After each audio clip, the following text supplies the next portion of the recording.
That's kind of odd. Why is this person who usually talks about Apple all the time talking about OnePlus? Why don't you just continue watching? You'll figure it out.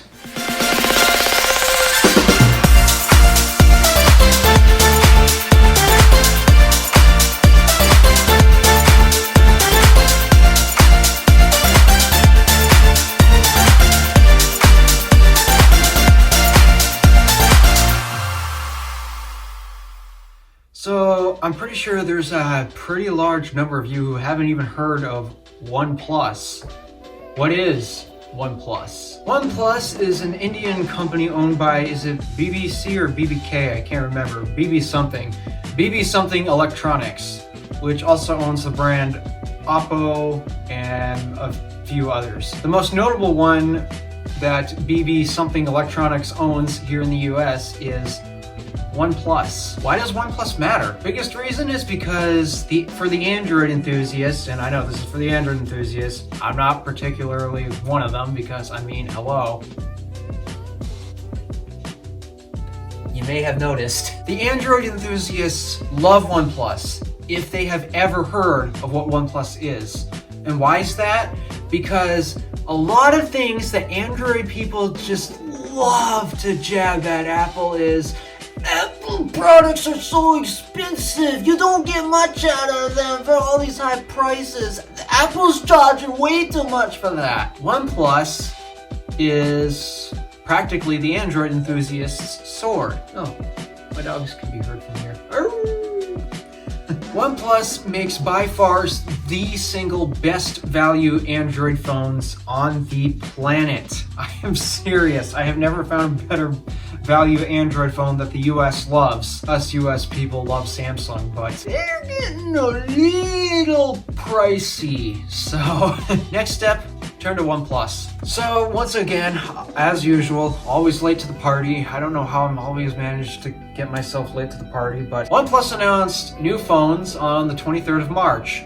Wasn't there supposed to be something else on the 23rd of March? Yeah, we already know. And John Prosser shaved his eyebrows off for that. But OnePlus has launched the 9 and the 9 Pro. Are these phones a big deal? Well, if you're a OnePlus fan, absolutely, because these are a huge step up from what you previously got in the 8. So let's talk about it. So in terms of the design, unfortunately OnePlus has ditched the one thing that I absolutely miss about phone designs ever since Apple did away with it. The camera bar. It's a black bar with your camera sensors, maybe your flash somewhere in between it. Like, I don't know, my iPhone XS Max. Yeah, somehow, for some reason, they decided to do away with that for the 9 series. I mean, the 8T already got rid of that technically, but in terms of the regular 8 and the 8 Pro, I loved that. I loved how it kept the bar. It's clean. I really like that clean design, and now, just like everybody else, OnePlus did away with it. But also, with the OnePlus 9 in particular, we got a new material, Glasstick,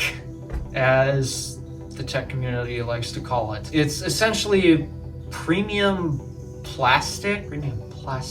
What? But, oh well, for what the OnePlus 9 is actually priced at, I think it's fairly okay. The OnePlus 9 isn't supposed to be the flagship. It's supposed to be the flagship killer. We'll get more of that in a second. In terms of the screen, if you've seen Oppo phones before, especially their latest ones, you cannot tell them apart. I mean, BB something Electronics is now essentially just using the same design for all of their smartphone brands, which is pretty dang close to edge-to-edge display with a camera hole in the left corner, which really makes me question, why did they take a step backwards originally with the 8? Because the OnePlus 7 Pro had no camera cutout. It had a pop-up camera, but now for the 8 they decided to add the camera hole, and then what do you know?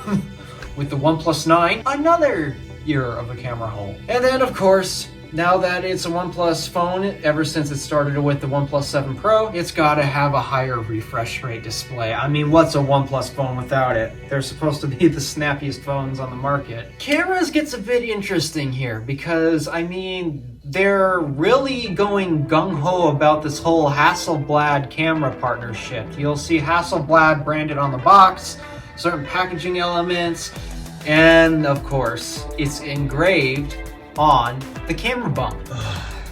Camera bump. Why? Why do smartphone manufacturers have to make this hideous of a camera bump? I missed the black bar! So has the whole Hasselblad partnership really helped? Well, I guess that depends, and unfortunately, I'm not really going to be able to show you that because, well, of course, I'm a small YouTube channel. How in the world am I supposed to get my hands on these things? But supposedly, I hear that it's great for some things, but in general, color science isn't actually accurate, which is supposedly what Hasselblad has tuned with the cameras. It's really confusing. In fact, to better explain it, I think I'll leave a link below to Mr. Who's the Boss's video on the OnePlus camera Hasselblad thing. He does a much better job explaining it than what I can explain due to the fact that I just can't get my hands on these things. And what about the price? Come on, it's OnePlus. It's a very good price. They're, like they said, best values Android smartphones. Why is that? Because you're getting a lot for what OnePlus is asking for. The 9 Pro does improve on these things. I was just talking about the 9 before, but the 9 Pro doesn't have a glass stick back, it's just a glass back. Camera layout is very similar except for the fact that it has one extra sensor. I don't remember what sensor they removed on the 9, but they removed something on the 9. Oh, I forgot to mention the battery. Pretty big battery for a smartphone, and finally, OnePlus is finally starting to listen. Oh wait, they've been doing that for so long now, except they've been ignoring this one request we've all had. They finally put wireless charging on both of their phones. For years, we have gone without wireless charging on OnePlus phones. They finally brought it to the OnePlus 8 Pro, but that was it.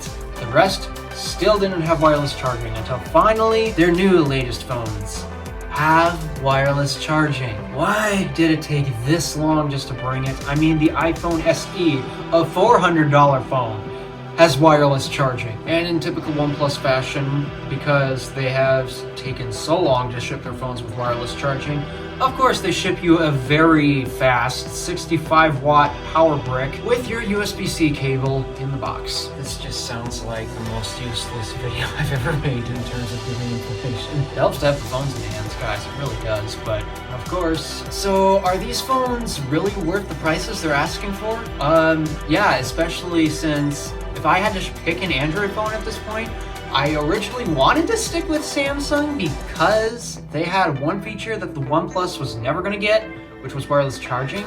But now that OnePlus has finally brought wireless charging to both of their new phones, now if I had to buy an Android, I'm leaning a lot more heavily on the OnePlus, especially since Samsung's prices are really skyrocketing out of control. So yeah, these are totally worth checking out. And for your information, if you're wondering if this is the new studio, yes, this is the new studio. Because, I mean, I've never seen this before. Studio tour coming on the vlog channel very soon. Thank you for watching. Do me a favor and interact with the stuff below. My name is DeWolf, Random Alpha, signing out.